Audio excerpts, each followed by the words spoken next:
Good evening, and thank you for joining us. My name is Beth Marsh, and I am the Director of Membership for the Organization of American Historians. We are pleased to have you join us this evening for our first ever OAH International Committee webinar. The Organization of American Historians is the largest professional society dedicated to the teaching and study of American history. The mission of the organization is to promote excellence in the scholarship, teaching, and presentation of American history, and to encourage wide discussion of historical questions and the equitable treatment of all practitioners of history. The OAH is located on the campus of Indiana University, Bloomington. We wish to acknowledge and honor the Indigenous communities native to this region and recognize that Indiana University, Bloomington is built on Indigenous homelands and resources. We recognize the Miami, Delaware, Potawatomi, and Shawnee people as past, present, and future caretakers of this land. Our host this evening is Maddalena Marinari. She is professor of history at Gustavus College. She has published extensively on immigration restriction, U.S. immigration policy, and immigrant mobilization. She is one of the scholars who created the Immigration Syllabus, an online tool for anyone interested in understanding the history behind current debates on immigration and of immigrants in COVID America, a curated collection of resources that chronicles the impact of the pandemic on migrant and refugee communities in the United States. Professor Marinari is currently president of the Immigration and Ethnic History Society. And before I turn it over to Professor Marinari, I just want to note that if you have questions for our presenters this evening, please put those into the Q&A feature rather than the chat feature. Professor Marinari, thank you and welcome. Thank you, everyone, for being here. I would like to take a moment to thank the OAH's International Committee for organizing this amazing panel and for bringing together this phenomenal group of speakers. I'd like to particularly thank Chantel Rodriguez and Anne-Marie Angelo and Beth Marsh for all the logistical support that she has given us. So I will first introduce our three speakers, and then I will ask a series of questions that are built off the description that you saw. We're having some technical challenges with one of our speakers, so hopefully he will be able to join us. So our first speaker is Nicolás Camino, who is a PhD candidate at the University College of London. He specializes in intellectual history. He currently teaches the history of the United States at the Pontificia Universidad Católica de Chile. His research focuses on the transnational circulation of ideas and their impact on political and social thought. Also with us is Irina Córdoba Ramírez, who received her PhD in history from El Colegio de México. She's an associate researcher with the Institute of Historical Research at the National Autonomous University of Mexico, where she works on the migratory processes of Mexicans to the United States.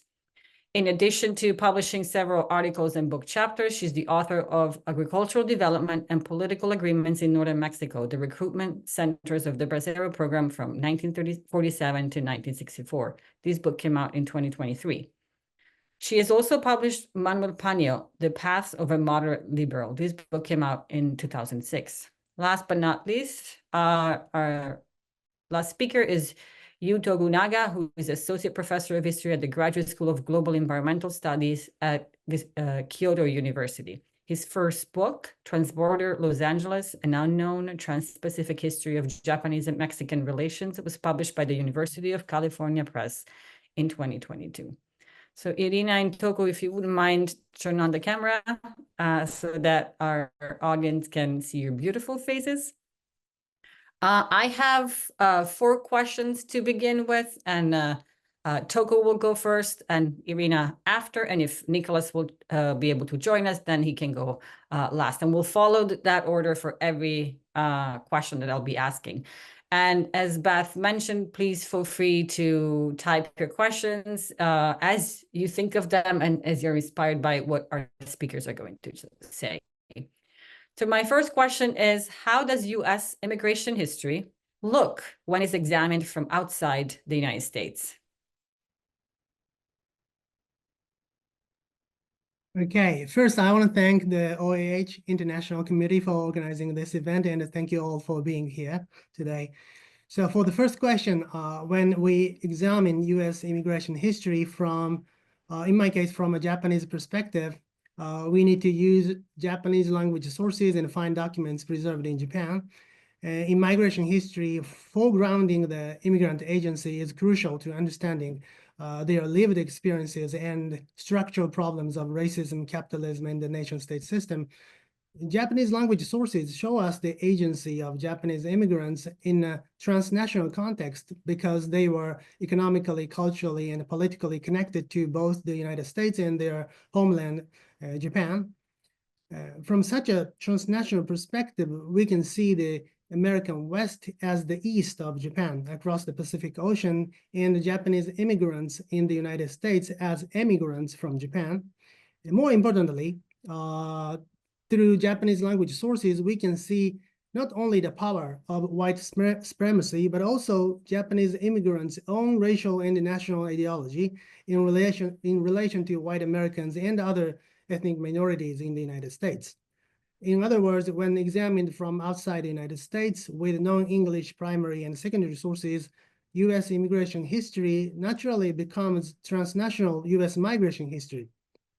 And if examined from the perspectives of Japanese immigrants and the Japanese government, the history of Japanese migration to the United States appears as part of a much larger Japanese migration history around the Pacific Ocean. For example, we know that the 1924 Immigration Act prohibited Japanese immigration while largely restricting Eastern and Southern European immigrants. But from the Japanese perspective, we can see that the 1924 Act was more than prohibiting Japanese immigration to the United States. Before the 1924 Act, the US and the Japanese governments signed the Gentleman's Agreement that prevented the Japanese laborers from entering the United States and also restricted Japanese migration to Mexico because many Japanese in Mexico entered the United States without documents. However, 1924 Act unilaterally nullified the Gentleman's Agreement, allowing the Japanese government to send its nationals to Mexico again. So after the nullification of the Gentleman's Agreement, Japanese immigrants increased in Baja California, building their ethnic Japanese community as part of the larger trans-border ethnic Japanese community in the US-Mexico borderlands. And in addition, Japanese in Los Angeles and Tokyo respectively founded organizations calling for Japanese migration to Mexico as a place free from anti-Japanese laws. So in this sense, Japanese exclusion in the United States was Japanese inclusion in Mexico. So by utilizing Japanese language sources and exploring Japanese migration history in the context of US-Mexico borderlands, we can gain a deeper understanding of the historical impact of the 1924 Act across the Pacific Ocean and the US-Mexico border. So I think this is a good example of how US immigration history can be viewed from a non-US perspective. So this is my answer for the first question. Thank you. Thank you. I'll turn it over to Irina now. Thank you. Good afternoon to all of you from Mexico City. Thank you for the invitation to share some reflections on the immigration processes. I believe that in order to answer this question, it is necessary to distinguish what is done from an undergraduate or graduate university classroom, and more importantly, what in basic education is considered a disciplinary content of interest related to migration issues. My knowledge of the study of the migratory processes in the basic system is not as deep as I would like, but I have been in contact with the curricular modification and the teaching updating of those who teach in the subjects that make the migratory process a topic of interest in the last link of basic training, the high school, specifically in the subsystem of the Escuela Nacional Preparatoria of the UNAM. The issue of migration in general is studied in compulsory subjects for all students, such as universal history, history of Mexico, and geography. Also in the subjects taught in the last year of studies, already as formative process that is aimed at the choice of university studies, and that has a more limited sector of students, is the case of the subjects economic geography, political geography, and social, political, and economic problems of Mexico. In this sense, I believe that there have been two fundamental points to carry out the study of migration. One, migration policy, above all, in what both nations share. Another is the weight of circularity, which means that reflection of the population that immigrated to the United States was not central for a long time. I will delve into this aspect. For a long time, the migratory process between Mexico and the United States was characterized by being a process in which temporary employment was central. The migrant population was a working population, regardless of what the migratory model established. It crossed the border and did not constitute a population that looked at itself what has constituted its routine process, at least not for Mexico. From Pablo Yankelevich has already pointed out of several occasions that to a large extent this perspective is due to the questioning that the Mexican immigrant population has constituted for very significant processes for the political order and the official historical narrative in Mexico, specifically the narrative of social justice that constituted the post-revolutionary agrarian reform. Institutionally, there are issues that I believe have been related to this situation. The most significant is that in Mexico, there has not been an instance like that of Chicano studies, which exists in different US universities. The weight of this absence is not minor. For example, this book by David Maciel was published in 2021 under the title El México de Afuera, Historia del Pueblo Chicano, which leads us under of this idea of Mexico presumes an immobility in different orders, one of them the cultural. This does not mean the total absence of academic efforts to give centrality to the issue. I think there are some very valuable ones, and I clarify that I will only name a few at the risk of leaving out valuable contributions that I don't know or that I have not been able to locate when preparing my participation in this roundtable. The first is the founding of El Colegio de la Frontera Norte.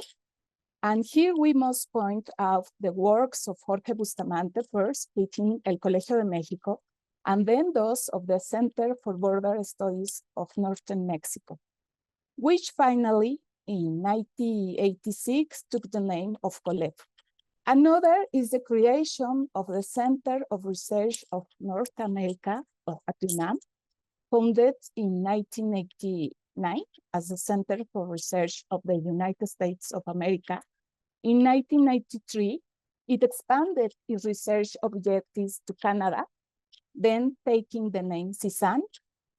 For a few years now, initiatives have been organized, such as the Regional Observatory of Migrations in El Colegio de Michoacán, Colmich, 2012, the University Seminar on Studies on Internal Displacement, Migration, Exile, and Repatriation, SUDIMER, at UNAM, the Seminar of Critical Studies of Law and Migration, in which CISAN and the Institute of Legal Research of UNAM collaborate, and as an interinstitutional concern from the historical discipline, the Seminar of the History of Migrations in Mexico, SEMI, of which I am part with colleagues from Colmex, CIDE, and Miami Institute. I believe that it is necessary to broaden the knowledge of the history of the United States to understand that today there is a migratory scenario in North America that particularly involves Mexico, which invites to enrich the study of an extremely complex historical process. A first attempt to show the importance of this perspective is the book Migración y Ciudadanía, Construyendo Naciones en América del Norte, published by El Colegio de México in 2016, but no new studies have been generated on the subject. And it's on. Thank you. Nicholas, please go ahead. Hi, everyone. First of all, I wanted to apologize. I was the technical problem. I was there as a guest, completely misplaced, but so I wanted to apologize. And of course, I wanted to thank everyone for being here for this great invitation. I'm very excited. This is my first semester teaching, so it's really interesting to do this. And when I realized that the three of us would be speaking, something that really caught my attention, and I couldn't stop thinking, and that it's related to the topic that we're going to talk. The first question: how does U.S. immigration history looked when? And here we are. I'm speaking from Chile. Toku is talking to us from Japan, and Irina from Mexico. So it's basically quite of one side of the United States. Many times, history of migration in the United States can be divided in the West version, which is basically a non-white migration, on opposition to the white-ish, because as you all well know, 19th century, early 20th century, Italians were still in the borderlands even of race. Same with the Irish, but where the Irish were Catholics and always sent to California. So one of the interesting things about how we teach the history of migration abroad, is the fact that sometimes it feels limited geographically. It's a history of oceans many times, it's a history of deserts, but it doesn't seem to touch the very core of the United States. It seems to be that all the different groups from Japan, from Chile, stay in the coast. So it's always going to be a transit history. The history of Latin Americans, of Asian in the United States seems to be many times a history of transit, of always having one foot ready to leave at some point. So that has been a limit in many times. Many times it has been taught as the history of people that want to keep the roots. Many times it's looking for a way to exit, instead of looking many times how we build migrants from Chile, how migrants in Chile had this neighborhood called Little Chile, Chilecito in San Francisco, during the gold rush when it all started. That's the first thing. The other thing that it's very that it's always been interest to me regarding migration is that luckily later it has been seen not only as one directional process, but rather like a porous, I think that porous is the word in English for poroso, where there's almost an osmosis process where ideas circulate, where beliefs, what Robert Darnton called the social history of ideas. Many perceptions nowadays in the United States are strongly linked to these ideas. And something that can be problematic, and there's a risk of oversimplification, or maybe it's just as Chileans that we tend to be like the Texas of Latin America, that we think that everything is about us. But many times we try to teach migration in the United States, and we put ourselves as the mirror where the US population sees and says, no, we are not that.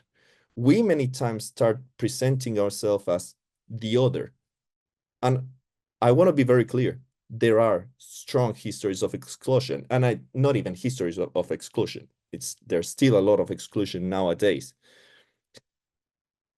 But I think from what I've seen in different places that sometimes we've been missing that dimension of including, and we have failed to a certain extent in including ourselves as we are the history of the United States.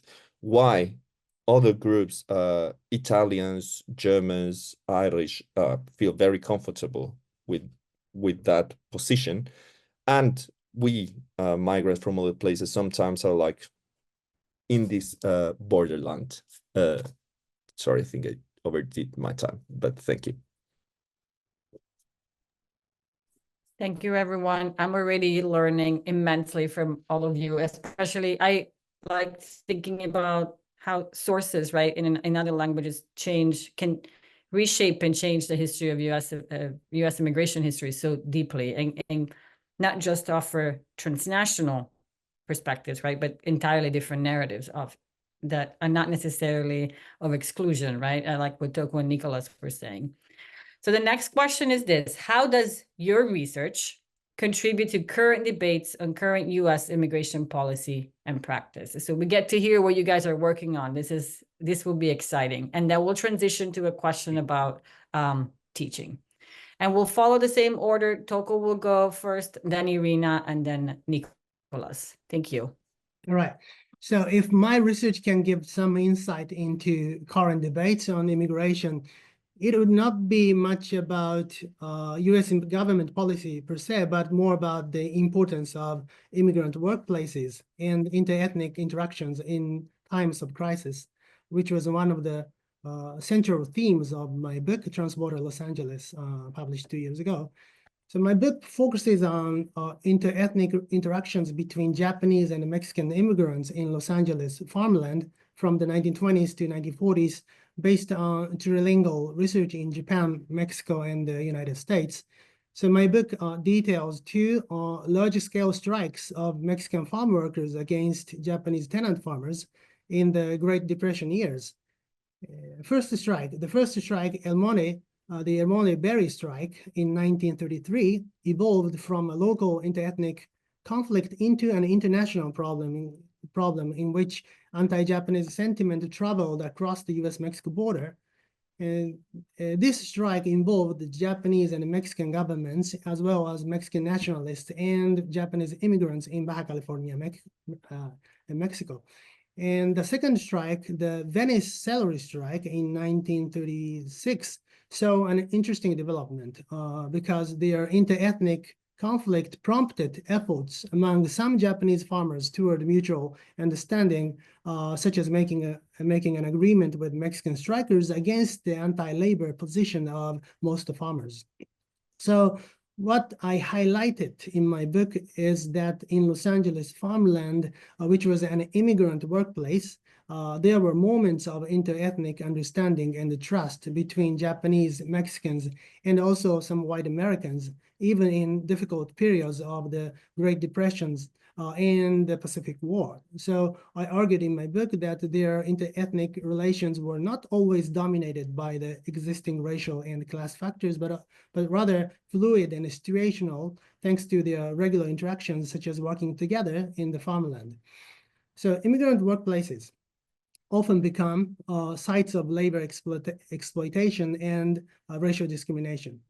However, my book has provided a historical case study that about the potential of immigrant workplaces to be a social space where mutual understanding among different ethno-racial groups, including white Americans, can develop despite racial, class, national, and linguistic differences.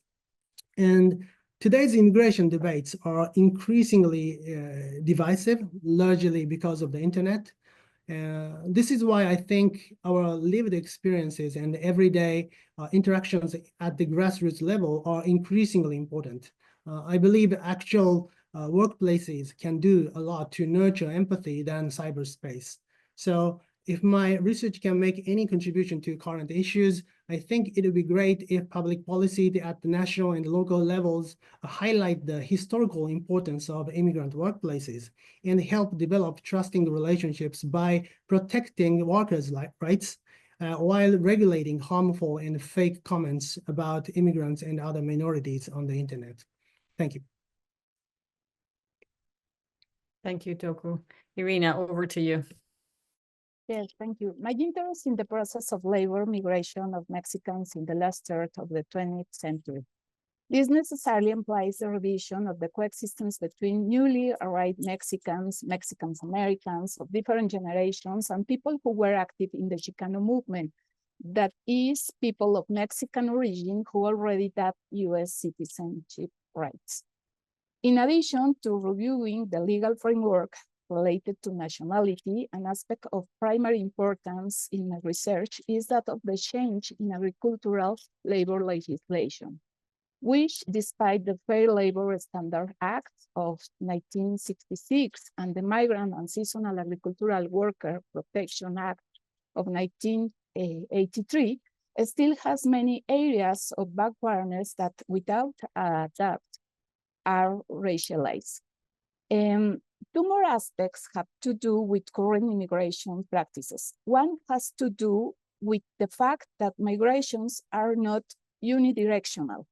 In other words, even though the development and economic power of the United States makes it the destination to which a very high number of migrants around the world aspire to arrive, and strengthens Mexico's role as transit geography to achieve the goal. It is true that in this transit, migrants make many decisions.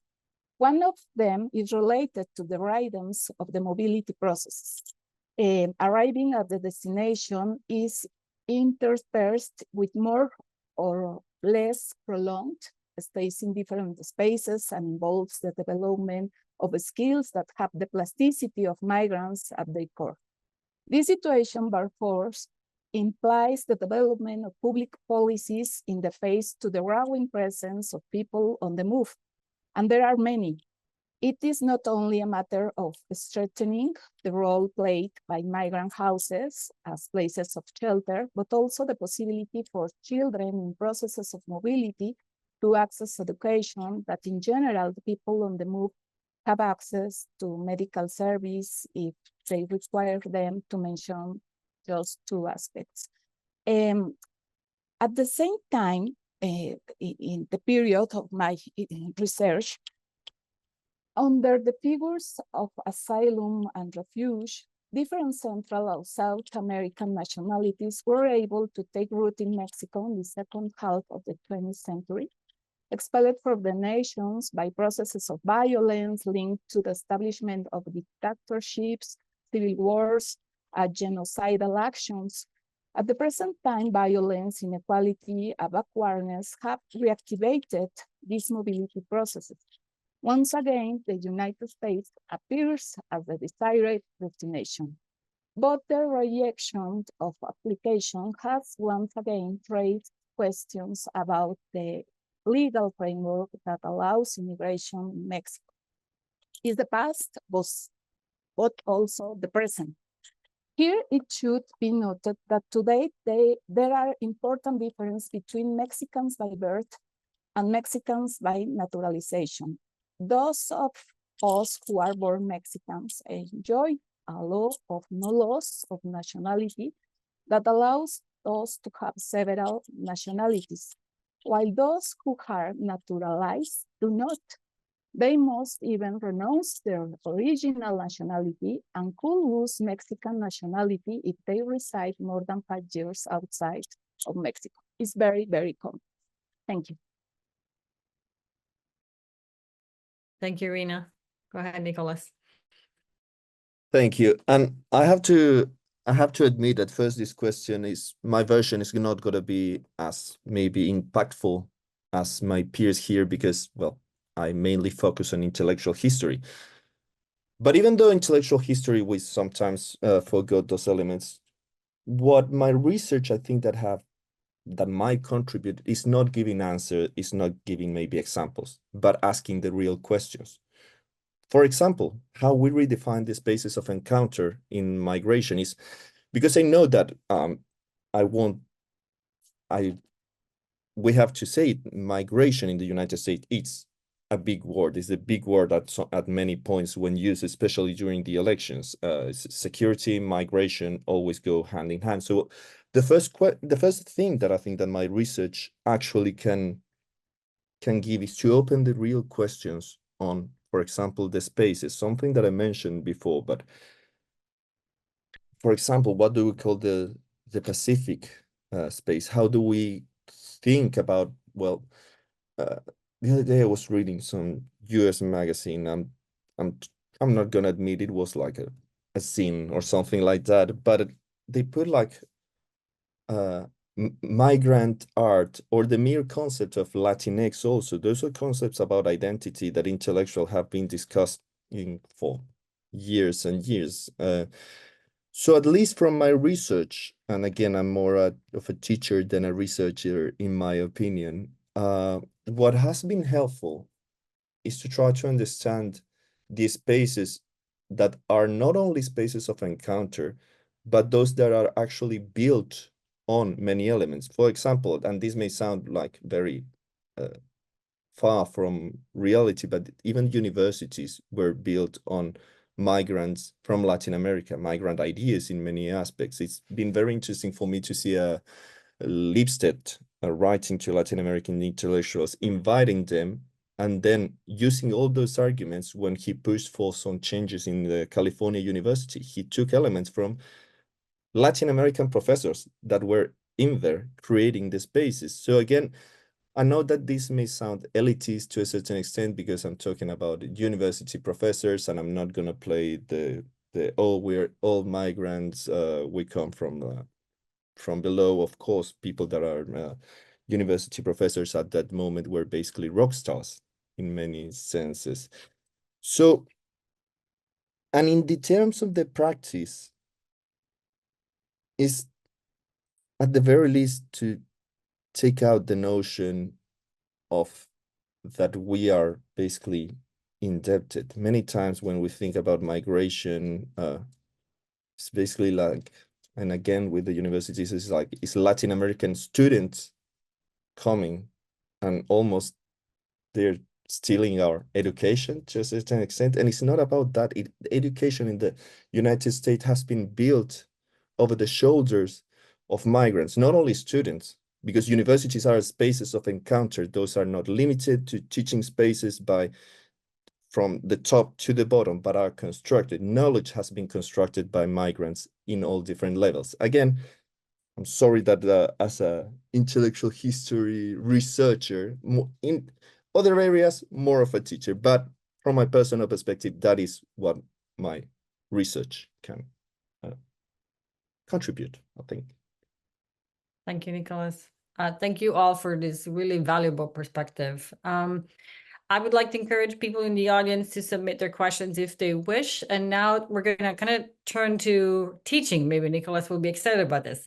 How does your teaching experience help us better understand current debates about immigration? And this is something that I think about a lot as someone who teaches immigration history, works on immigration history, but is also an immigrant in the United States. And I've also taught US immigration history abroad. And it's been really fascinating to see how people react and compare and contrast. So I'm excited to hear what our panelists have to say.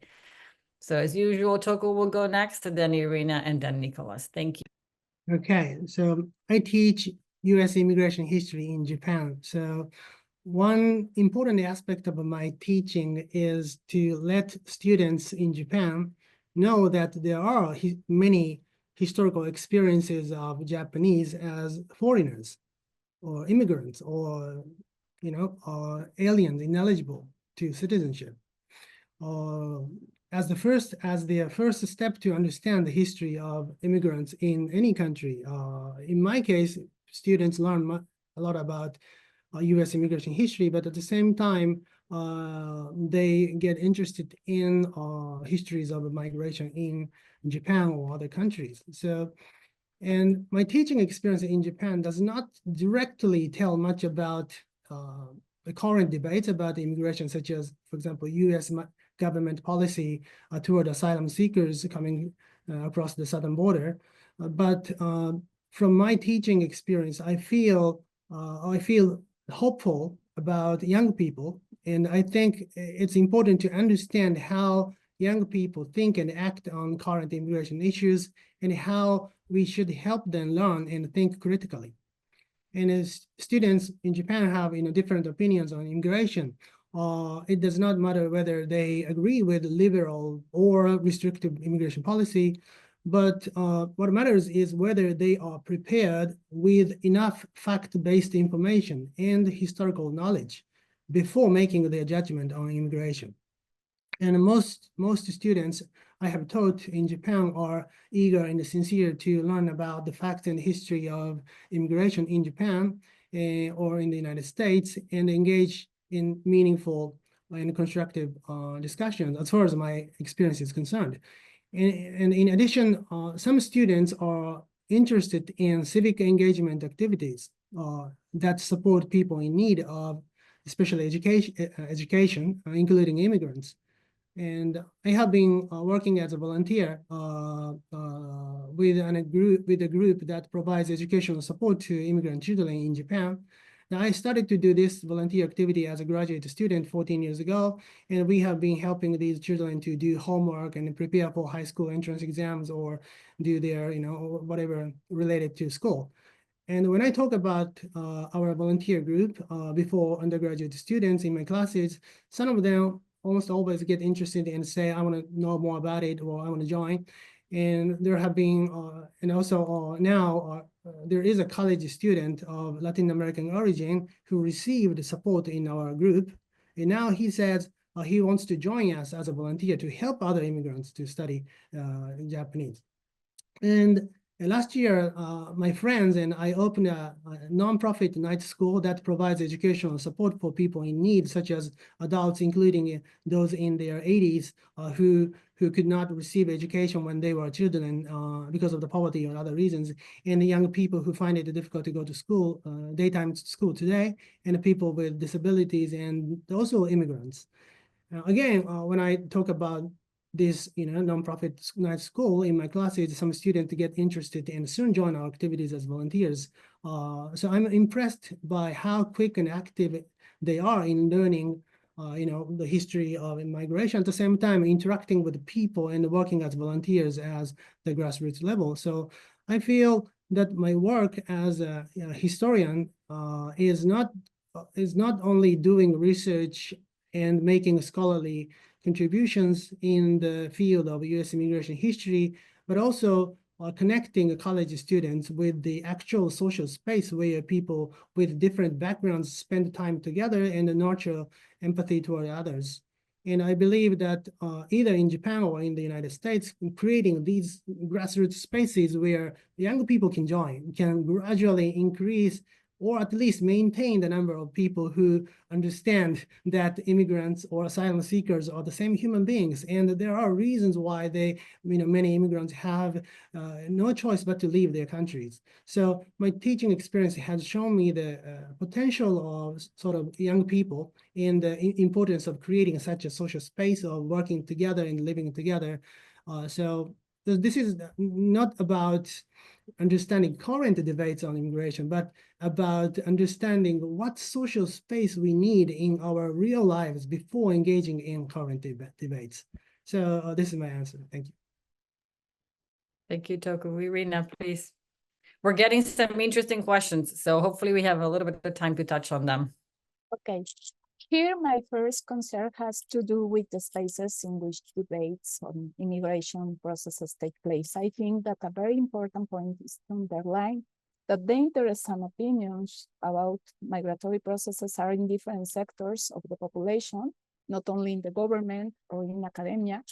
In this sense, the role played by diffusion activities from history are very important because they have changed, are very important because they create sensitivity and contribute to raising awareness about the difficulties and exclusion faced by migrants. As an academic who studies migratory processes from history in the courses I teach, the processes of mobility and migration are present in different ways. On one aspect that we review in the distinction between mobility and migration, that is the fact that without the existence of the state, there will be no migrants, while human mobility has accompanied the historical processes over time. Another issue that interests me especially is that of the production of illegality and irregularity, what the theoretical proposal of the autonomy of migration calls the political condition of the production of cross-border human mobilities. We affirm that it is the state that creates the category of the migrant. The courses of contemporary history and Mexico 20th century are an excellent scenario to think about this relationship in different geographies first, and in the complexity that is reached after the revolutionary period in Mexico, with respect to the population that lives for the United States and that which arrives in Mexico by virtue of the migratory processes that the world wars and Latin American conflicts detonated. Especially interested in the period 1965 to 1986, that of the so-called double swing border. One of the points that I highlight in the readings and conversations with the students is that of the construction or rootedness on the part of the Mexicans who is those years arrived in the United States and made the Mexican population go from 500,000 people in 1965 to 2,200,000 people in 1980. I think that another point of interest within the activities I carry out as a teacher is that of disciplinary updating of high school teachers, updating that strengthens their tools to develop didactic sequences in which the scenarios of the contemporary migratory process are problematized and understood. It is also essential that the students have debate scenarios in which knowledge, procedures, but also attitudes towards migratory process come into play. And I will leave my speech here. Thank you, Nicolás. Yeah, well, now we're on my turf, so great. Yeah, teaching migration for me is in the context of a broader history of the United States course for undergrad students. So it's quite an open sea of possibilities, but I mostly focus on migration. Why? Because one of the most interesting thing about the United States is when you stop being a migrant. Because it's a curious process in the United States. It's a country that was built by immigrants and so on and so on and so on. But still, you have to renounce to some of your elements by contributing other. And one of the big questions is, for example, at least to understand the history of the United States is, well, when did Italians stop being like the bad immigrants? When did the Irish? Because then we can go to like the next level. Okay, maybe not all Catholic people are bad, are evil, which means that the imagined community in Anderson's ideas has changed in the United States. How much of your migrant identity you are basically taking and renouncing to it? How does being a Catholic stops being a way of rooting yourself with your origin country or your origin culture, and when it becomes something that, okay, it's no longer from there, it's no longer my connection. It has happened historically with food, it has happened with religion, with cultural practices, with art, with everything. So teaching the history of the United States, the migration in the United States, is a history of how much are we living or are we contributing in the United States, and what does that mean?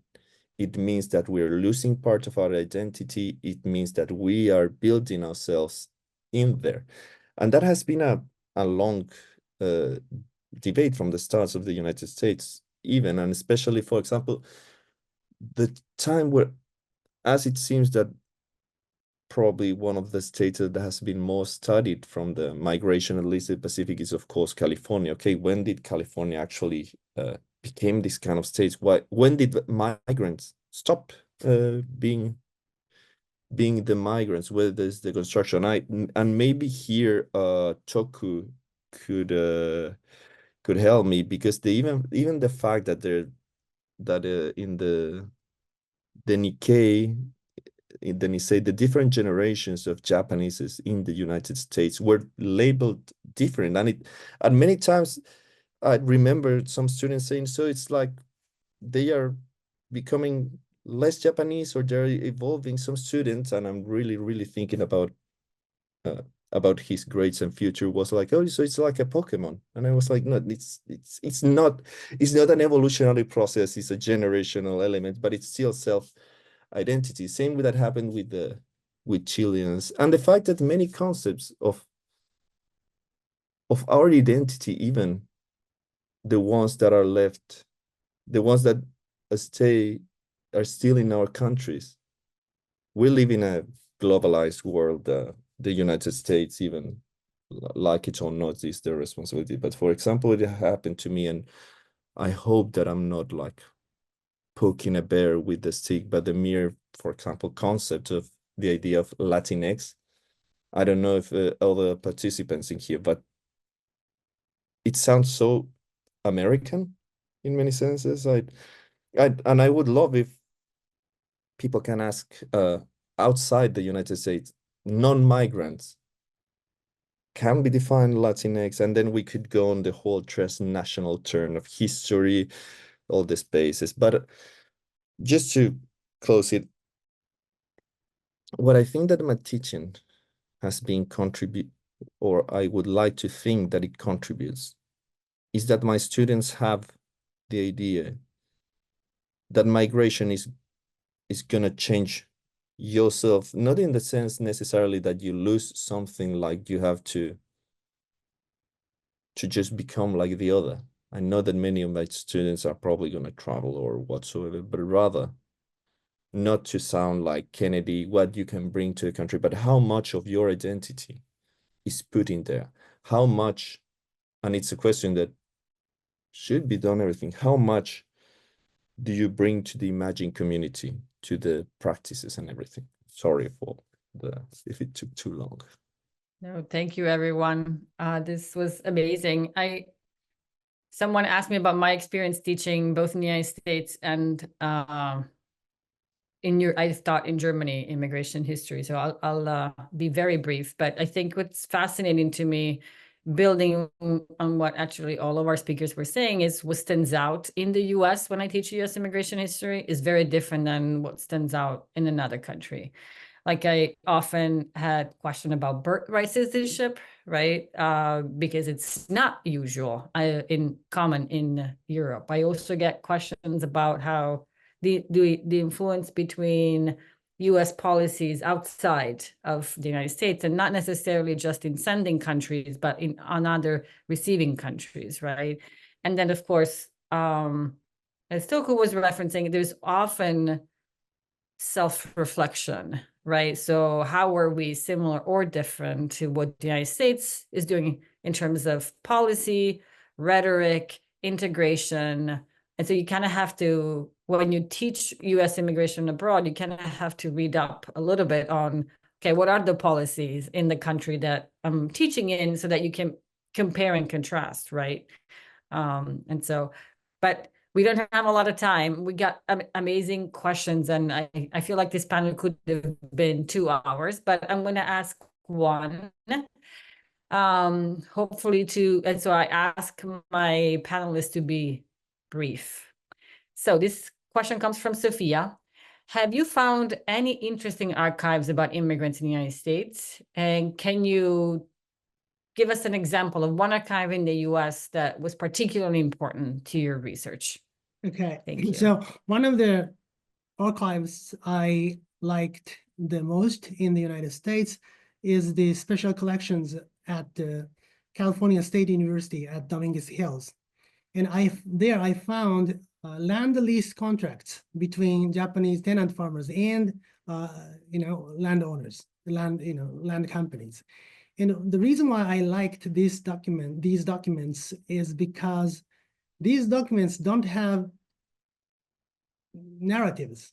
It's unlike newspapers or other documents, right? So they have only, for example, they say only how many acres they leased, how long they leased, and who leased, and how large it is. So the kind of basic, very simple information. But if you compare many land lease contracts, you can see a fuller picture of how Japanese tenant farmers and white land owners, formed their relationships and also their ethnic agriculture as well. So I think in my future study as well, because my research largely depends on, for example, immigrant newspapers or diplomatic documents, as many other immigration historians. But I think these documents like land lease contracts that don't have a narrative itself are very important primary sources to excavate the unknown aspect of social history. So in my future, I want to pay attention to those documents that do not necessarily stand out, like without narratives. But I think as a historian, I think Cal State Dominguez Hill's special collections really taught me a lot. Thank you. Thank you. Nicolás or Irina, would you like to answer as well?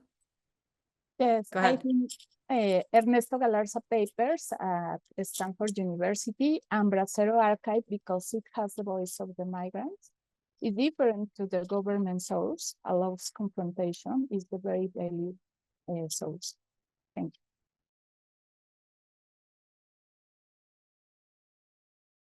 Yeah, very briefly, also special collections at California Dominguez, because I think that I love newspaper. I love newspapers as a primary source. It's like many times when you study or research immigration and you see that they mention another Chilean, it's like, oh, it's like when you see yourself in the newspaper and it's like, oh, this is myself. That's why I liked it. So I think that that's one of the most enjoyable things. I would always go and I always favor newspapers. So just to be brief, the Alta California collection of the early newspaper, 19th century, 10 out of 10. I like newspapers because you get to see ads as well, right? You get a complete landscape around the topic that you're researching. I just absolutely love it. So I totally agree. Yes, right. I also like what Toku was saying about these documents that are not particularly sexy, right? But I like the challenge, because it's like, okay, I'm gonna have to come up with the story surrounding it, right? So I'm afraid we won't be able to get to the other questions because we're running out of time, but I'm extremely grateful for everyone who came. I'm extremely grateful to my panelists. They taught me a lot. I learned a lot, and they're leaving me with a lot to think about. And I hope we'll get a chance to one day meet in person. I will now turn it over to Beth for her final announcement. Thank you, everyone, again. Thank you, Maddalena. Thank you Thank to you. our panelists. We appreciate you being here today. Thank you to our attendees as well. The recording from tonight's webinar will be available early next week. You will get an email from us with a link to our YouTube page where it will be.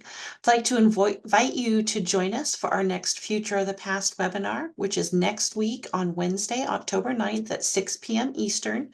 This is the third installment of our U.S. History at 250 entitled Expansion. We also have another webinar coming up on Wednesday, October 16th, this one at 4:30 Eastern Time, on Reconstruction as a Graphic History, a conversation on freedom was in sight. So thank you again for joining us, and have a good evening. Thank you very much. Have a good evening too, and thank you again for the invitation, and to all the panelists. I've also learned a lot. I'll have to just transcribe all my notes more than comments. Thank you very much. Thank you.